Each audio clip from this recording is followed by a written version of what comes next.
Hi, friend. So you just gave birth, and now you want to know how you can take care of your downstairs or your perineum.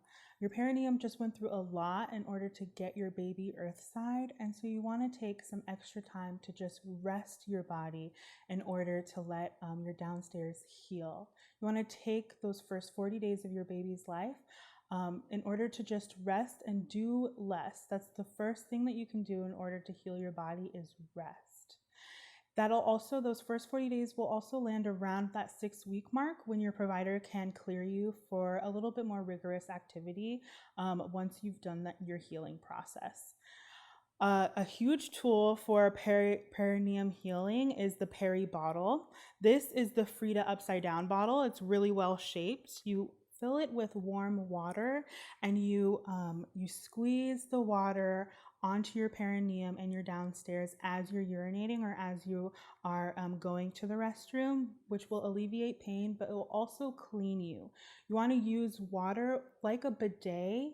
If you have a bidet, you can also use that to do most of the cleaning because you're not going to be wiping the way that you usually would if you didn't just give birth. So use your peri bottle with some warm water. The one from the hospital looks a little bit differently, but works in the same way to do a lot of that cleaning and then pat dry without wiping when you're done going to the restroom.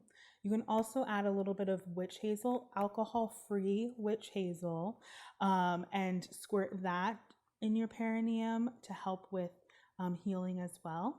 You can also do sitz baths, which you can fill up your bathtub really low, just enough to cover your private areas and sit in some warm water. You can add whatever you want to make it even more healing. You can add witch hazel, your favorite herb.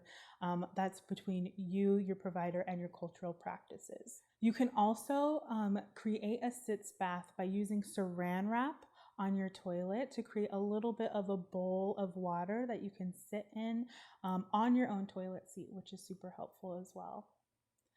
Another really helpful resource is creating your own padsicles. So those are frozen pads. In order to make those, you actually open up the pad and you add water. Some people also add witch hazel or aloe vera to that mixture. And you saturate the pad, then you fold it back up and you put the pad in the freezer. And that can be used as needed. It's especially helpful if you have a tear. And it does not cause your bottoms to freeze. It actually warms up the pad and it'll melt into your skin pretty nicely.